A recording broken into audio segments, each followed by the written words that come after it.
Magandang araw po sa inyong lahat. Ako po si kapatid na Emmanuel Bandong at ito ang Ibalita ang Pagliligtas. Sa pagpapatuloy ng week-long celebration ng ika-110 anibersaryo ng Iglesia ni Cristo, alamin natin ang kwento ng ilan sa mga kaanib sa Iglesia na mas nauna sa ating henerasyon at naging bunga ng kanilang matibay na paninindigan sa tunay na pananampalataya. Simulan natin sa Punta Santa Ana, Maynila, kung saan unang nangaral ang kapatid na Felix Y. Manalo, ang sinasampalatayanan ng mga kaanib sa Iglesia ni Cristo na sugo ng Panginoon Diyos sa mga huling araw.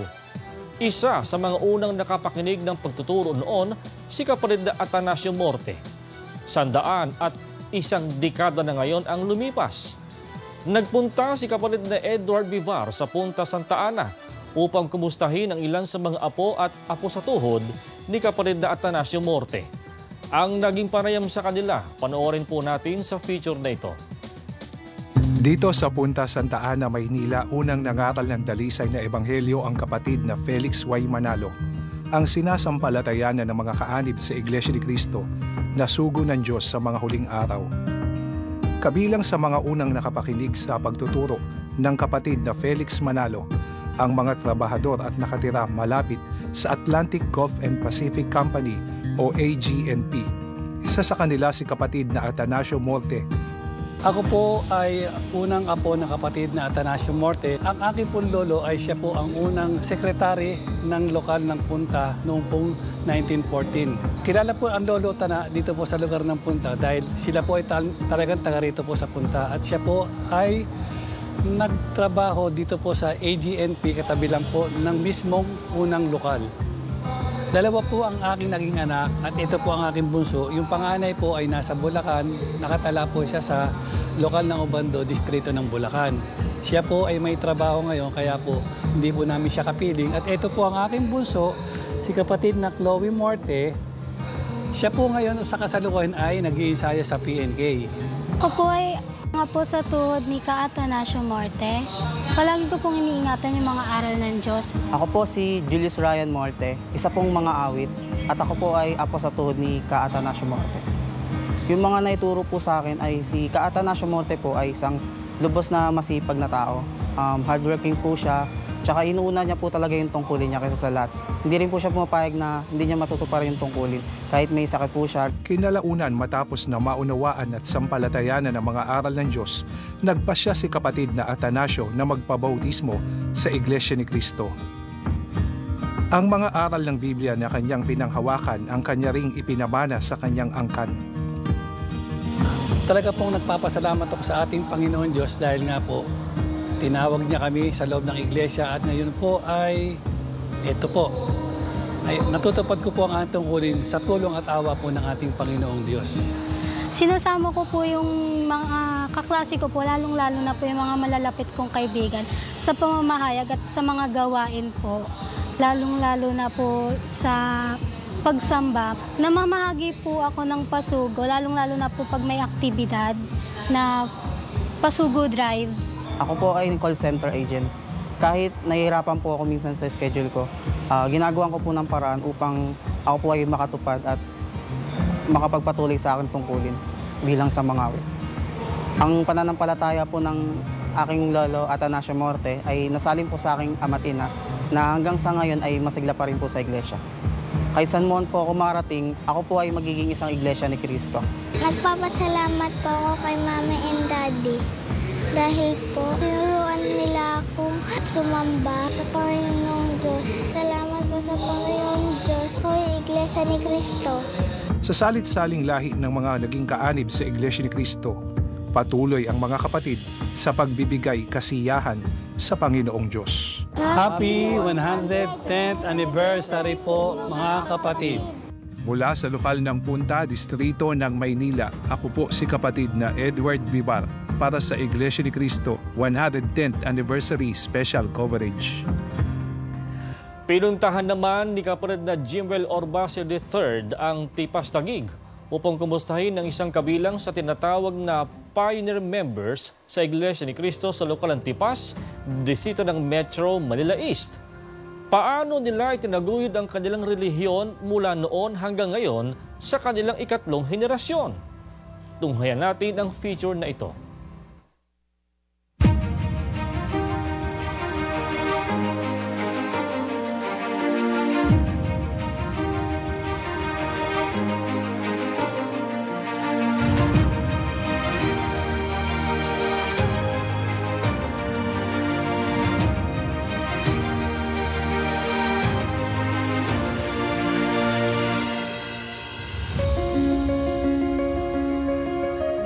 Ako po si kapatid na Minerva Santos mula sa lokal ng Tipas. May 75 na taong gulang at ang kasalukuyang mga tungkuling hinahawakan ko sa iglesia ay ang pagiging pangulong mga awit. Ako po si kapatid na Mariano Estacio, may 86 na taong gulang, kasalukuyang diakono sa lokal ng Tipas.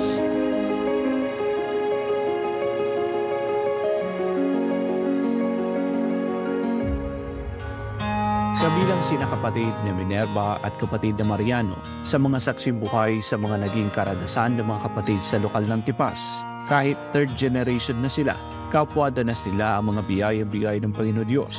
Nagkapalan sila na makita nila ang kapatid na Felix Y. Manalo na ikwento nila kung ano ang naranasan nila noong ipinag-aanyaya nila ang mga ginagawang pamamahayag ng mga salita ng Panginoon Diyos. Ang pag-uusig na dinanas namin dito, halimbawa, mangumbida kami, may pamamahayag. Pag kami nagpakilala na kami mga Iglesia ni Cristo at may bibigay kami mga pulyeto, tinatanggihan nyo. So, saan niya? Iglesia ni Manalo na naman yan. Ngunit dahil sinasampalatayan ng mga kapatid sa lokal ng Tipas na Iglesia ni Cristo ay hawak ng Panginoon Diyos, saksi sila kung paano ito pinagtagumpay. Yung ginagawa nila pag-uusig sa amin, nagtataka kami, nandadigdagan pa rin ng mga kapatid. Nagugulat ko na lang na mayroon mismo taga rito, bigla na lang iglesia. Pero noon, tatanda ako ng kasiwa ang kapatid na Manalo. Marami ho kaming panauhin noon. Mga bata kami, nag-aanyaya pa rin kami sa mga kaeskwela namin. Maraming nakaunawa, maraming pati ho mga hindi kaanib sa iglesia nakaranas ng kapangyarihan. Sa loob ng 11 dekada, marami ang kanilang naranasan. Subalit nang ibabaw sa mga kapatid sa lokal ng Tipas ang kaligayahan dahil nakita nila ang mga tagumpay ng kanilang lokal at maging ang Iglesia ni Cristo sa buong mundo. Mula sa kapatid na Felix Y. Manalo, ang sugo ng Diyos sa mga huling araw at sa kasalukuyang panahon sa pangunguna ng kapatid na Eduardo V. Manalo, tagapamahalang pangkalahatan ng Iglesia, kabilang ang mga kapatid sa lokal na ito sa patuloy na ginagawaran ng parada ng tagumpay. Sa mga pangangasiwa ng ating tagapamahala, kapatid na Eduardo Manalo, lagi niya dinidiin sa mga kapatid na ang iglesia huwag natin iiwanan. Huwag pababayaan ang mga pagkakatito ng mga pagsamba. Yung turo, yung aral natin, totoong-totoo yun. Nanonood sa puso natin. Lahat ng naririnig natin sa pagsamba, lalo na ang pagsamba napakabiyaya. Hindi nating malilimutan ang mga sandaling yun Yun ang nagpapalakas sa atin. Yun ang nagpapatatag ng ating pag-asa at pananampalataya. Sa pagsapit ng ika-110 anibersaryo ng Iglesia ni Cristo, kasabay na nagdiriwang din ang lokal ng Tipas sa mga masaya ng taos ng iba't ibang aktibidad bilang paggunita sa kanilang anibersaryo ng lokal. Kaugnay po ng pagdiriwang ng lokal ng Tipas, pinagtibay po ng ating tagapamahalang pangkalahatan maisagawa ang isang tanging pagtitipon at ang matagal ng pinaghandaan ng mga kapatid at mga may tungkulin. Ang pinagtibay po ng pamamahala na magtatanghal po ang mga may tungkulin kasama po ang mga piling mga kapatid upang maghandog ng mga awitin at bahagi nila sa palatuntunan para po sa kapurihan at kaluwalhatian ng ating Panginoon Diyos. Hangad din na kapatid na Minerva at kapatid na Mariano na makita rin ng mga kabatang Iglesia ni Cristo sa kanilang lokal ang pagpapahalaga nila sa kanilang kahalalan. Sana tayong lahat huwag magsasawa sa pagtupad ng ating tungkulin, sa patuloy nating pagsamba sa Diyos at pagtulong sa mga gawain, at hinahangad natin na manatili si kapatid na Eduardo Manalo na nakapamamalagi sa ating nakapangunguna sa loob ng banal na iglesia. Ang dapat sa lahat ng mga kapatid sa buong mundo, lalo tayong magtalaga, huwag natin bibitiwan yung ating mga karapatan. Ano man ang dumating na problema sa ating buhay, iasa natin sa ating Panginoon Diyos. Hindi niyo kayo pababayaan. Happy anniversary sa ating lahat sa pagsapit ng ika-110 anniversary ng Iglesia ni Cristo. Sa lahat ng mga kapatid sa buong mundo, happy 110th anniversary po.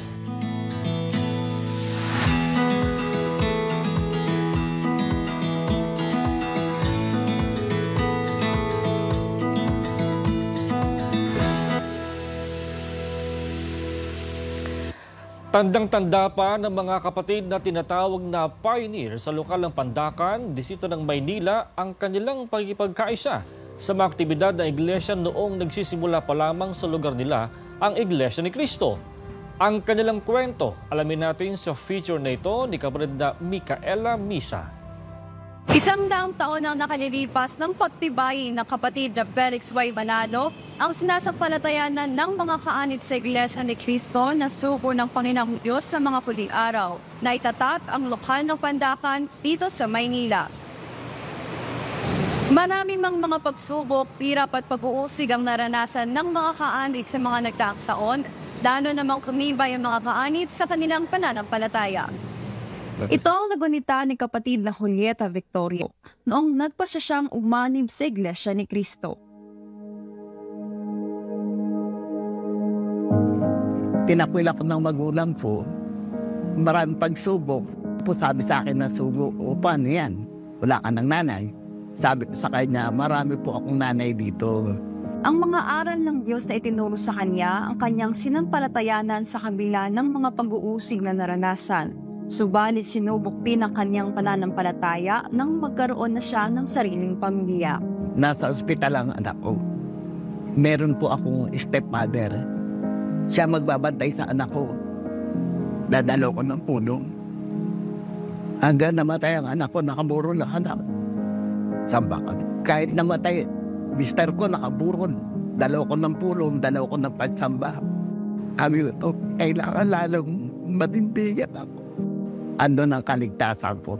Ganito rin ang pananalig ng mga kapatid sa lokal ng Pandacan. Kahit pahadlangan sila sa pagtupad ng mga aral ng Diyos sa kanilang natutuhan. Marami pa pong mangungusig nung araw eh. So, tinasabi niyo pa lang na Iglesia ni Cristo, na hinayaan namin kayo sa aming kumahayan. Abay, tatalikuran na kayo. Isa may mura pa eh. Wala kami pakialam sa inyo, ganon. Pero, hindi na-discourage yung ating mga kapatid. Sapagkat alam nyo lang yung kanilang ginagawa pa ng tungkol yun, makasisiya sa Panginoon Diyos. Kaya nga po, kahit ganon, merong ganon, tuloy pa rin. No? At nung araw po, mga tuloy-tuloy ang dinadaanan eh. Dito sa lugar namin, puro tubig ko ito, puro tuloy lang. Tuloy na kahoy. No? Talagang mga kapatid to, sige pa rin. Sige pa rin sa bagaan niya. Nakita ko po ang kasiglahan mga kapatid. Kapag po mayroong pamamayag na ikinampanya ng ating mga nakakasiwa, distrito, lokal, nakarindi ko talaga yung kapatid. Yung araw po, ang tawag kampanya, tanda ko po yon. May kampanya po sa Binyan. Sama yung mga kapatid, sasakay ng wala akong sasakyan na katulad ngayon nung pinadadala ng distrito, central, mamamasayero po. Maliit po ako noon, tanda ko yun, sinasama ako ng nanay ko. Ang kampanya, ang sugo po nakakasiwa. Pinagtibay ni kapatid na Felix Manalo na mapatayuan ng dakon ng pagsamba ang mga kapatid sa lokal ng Pandacan. Para lang po siyang isang kamalig, po meron siyang tribuna, meron pong pinaka-balcony. Pero doon po sa balcony, doon po na lugar yung mga mang-aawit. Nang mamahala ang kapatid na Eranio G. Manalo, ipinasya niyang patayuan ng mas malaking sambahan ng lokal dahil tuloy-tuloy ang pagdami ng mga nakakaunawa sa mga aral ng Diyos at nagpapasyang umanib sa iglesia. Iniandun po yun, December 20, 1972. Semi-concrete siya, mahaba siya.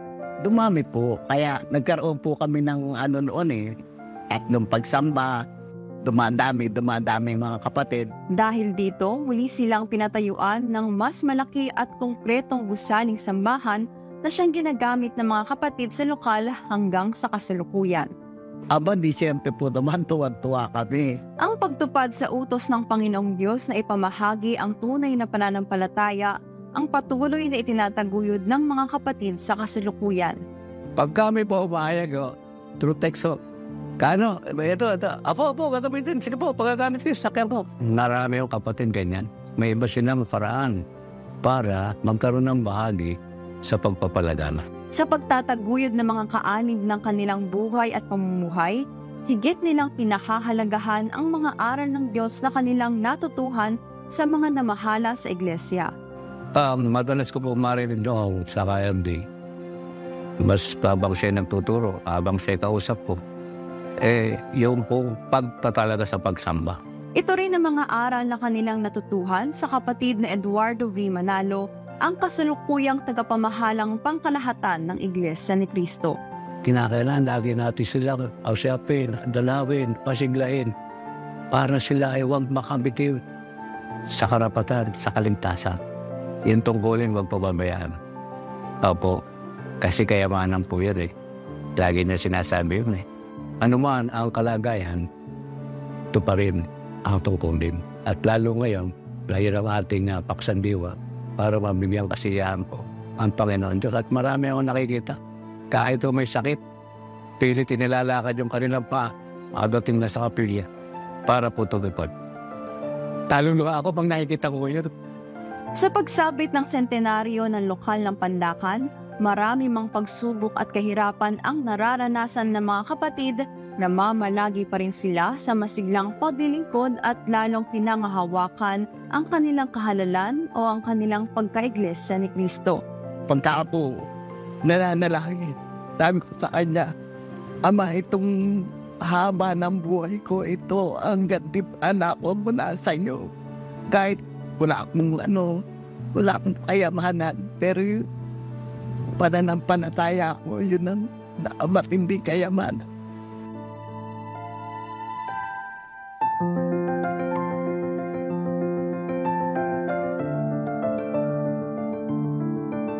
Higit na nagpapakasigla ang mga kapatid sa lokal ng Pandakan. Ito ang kanilang pinatutunayan at patuloy na pinaninindiganan sa hangaring patuloy na makapagbigay ng kasiyahan sa Panginoong Diyos.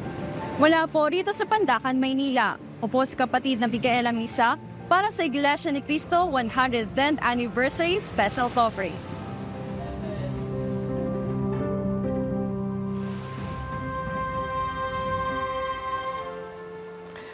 Kabilang ang isla ng Iling sa mga islang nakapalibot sa Mindoro Province Island.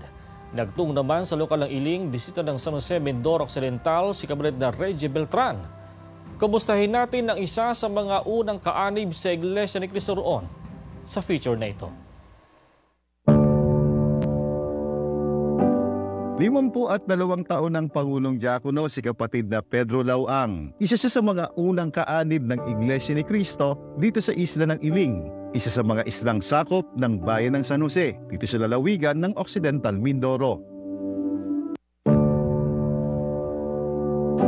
Sa panahon yun, sinikap namin na bahagi yung Ebanghelyo. Pumunta kami sa mga kamag-anak ang kasawa. Pagkatapos, dagdag pamamahayag. Binabato yung pamamahayag. Binabato. Hindi na kayo nagtuloy pamamahayag? Hindi, tuloy-tuloy din. Positibo ang isipan niya noon pa man sa gawaing pagpapalaganap ng tunay na mga aral ng Diyos. Ang gawain sa huling araw ay talagang pasulong. Maging sa Karatig Isla sa Ambulong Island ay sinikap ni kapatid na Pedro kasama ang iba pang mga naunang kapatid na maibahagi ang tunay na pananampalataya. Kaya naman sa awa at tulong ng Panginoon Diyos ay mabilis na dumami ang bilang ng mga kaanib ng iglesia sa dakong iyon. Marami pang hirap ang naranasan niya bilang isang pangulong diakono. Dahil sa pipili sa iglesia, alang-alang sa tawag ng pamamahala.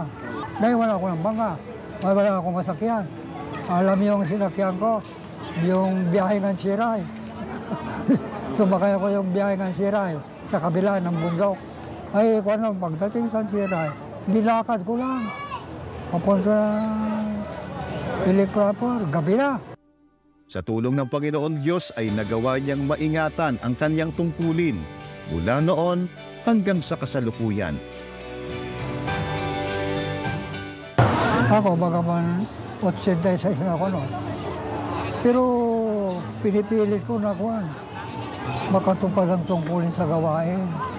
Wala na, fight to the last talaga yan.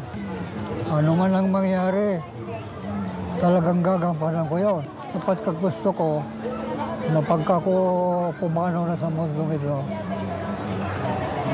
mabisa kong katuwang ng pamamahala sa iglesia.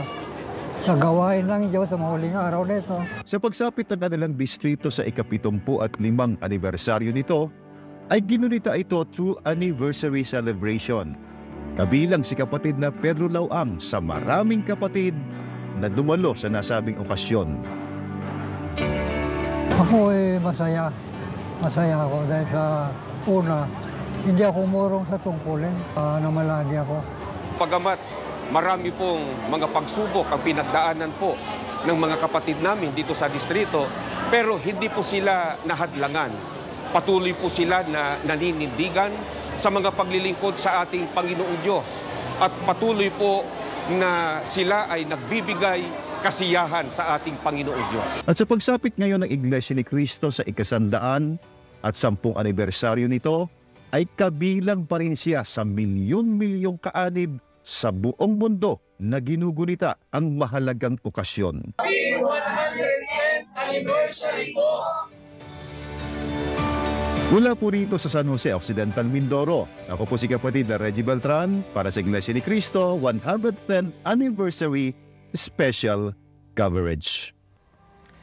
Samantala, nagdulot ng iba inspirasyon sa mga kapatid sa lokal ng San Ricardo, distrito ng Cameron City, Nueva Ecija, ang ebanghelyo na narinig sa ginawa nilang pagsaksi sa pagtatalaga sa Panginoon Diyos ng kanilang newly renovated na gusaling sambahan. Sa feature na ito ni Cabinet na Erd Sumalyi ang iba pang mga detalye. Sa pagsapit ng ika-100 at 10 anibersaryo ng Iglesia ni Cristo, lubos na ipinagpapasalamat ng mga kapatid sa lokal ng San Ricardo, Distrito Eklesyastiko ng Cabanatuan City, Nueva Ecija, ang biyayang espiritual na kaloob ng Panginoong Diyos sa pagtatalaga ng kanilang newly renovated na gusaling sambahan. Mahigit 30 taon mula nang una itong maitayo, nangailangan ng pagsasaayos ang nasabing edipisyo. Sa pasya ng tagapamahalang pangkalahatan ng Iglesia ni Cristo, ang kapatid na Eduardo V. Manalo, sinimulan ng renovation and repair ng gusaling sambahan at naragdagan ng mehoras. Napakalaki po ng pagbabago. Ngayon po ay talaga pong nabago lahat at nadagdagan pa po ng iba pang instruktura. Kaya talaga naman pong maligayang ang aking lokal. Sobrang saya po at excited ang mga kapatid na maayos ang aming gusaling sambahan na magiging napakaganda at talaga naman pong napakaganda ng aming kapilya. Sa pagtatalaga sa Panginoong Diyos ng gusaling sambahan, sama-samang sinaksihan ng mga kapatid sa lokal ng San Ricardo, maging ng mga kapatid sa mga karatig na lokal ng Distrito Eklesyastiko ng Cabanatuan City, Nueva Ecija, ang tanging pagsamba ng pinangunahan ng kapatid na Arnel Tumanan, ministro ng Ebanghelyo. Bahagi po ng paggunita natin ng ika-110 anibersaryo ng Iglesia ni Cristo sa buong mundo ngayon, nakabahagi po ang aming distrito dito po sa lokal ng San Ricardo. Isa po ito sa kahayagan ng mga pagtatagumpay po ng Iglesia sa kasalukuyan at tayo po ay nagpapasalamat una sa Panginoong Diyos at sa ating tagapamahalang pangkalahatan kay kapatid na Eduardo V. Manalo na walang sawang nagmamalasakit na pagkalooban tayo ng ganitong mga biyaya, lalo na po ang ukol sa gusaling sambahan na kung saan doon natin isinasagawa ang ating pagpupuri at pagpapasalamat po sa ating Panginoong Diyos. Lubos na kagalakan ng naramdaman ng mga kapatid dahil tinupad ng Panginoong Diyos ang kanilang panalangin na may isaayos sa mahalagang dako kung saan nila isinasagawa ang kanilang mga pagsamba. Dito po sa gusaling sambahan, dito ko po nararamdaman yung pagmamahal ng Diyos. Dito po ako nakakaramdam ng kapayapaan. Nagagalak po, masaya po. Sa kapatid na Eduardo B. Manalo po, maraming salamat po sa napakagandang gusaling sambahan na dito po sa lokal po ng San Ricardo. At dito po patuloy po kaming maglilingkod sa ating Panginoong Diyos. Sa atin naman pong mga Iglesia ni Cristo, ang pinaka-importanting gusali sa atin, ito pong ating gusaling sambahan. Kaya sobra po kaming nagpapasalamat. Unang-una po sa ating Panginoong Diyos, sa ating Panginoong Jesucristo, at sa kapatid na Eduardo Manalo. Dahil po naisaayos po ang aming gusaling sambahan. Na alam po namin na sa gusaling sambahan, diyan po kami pakikinggan ng Ama, lahat ng mga panalangin namin, lahat ng mga hiling ng puso na wala kang pwedeng pagsabihan, pwede mo pong sabihin. Mula po sa Talavera, Nueva Ecija, ako po si kapatid na Ertz Mali para sa Iglesia ni Cristo 110th Anniversary Special Coverage. Mula po sa lahat ng bumubuo ng programang ito, kami po ay nagpapasalamat sa inyong pagsubaybay. Ako po si kapatid na Emmanuel Bandong at muli mo kami samahan sa susunod na episode upang ibalita ang pagliligtas.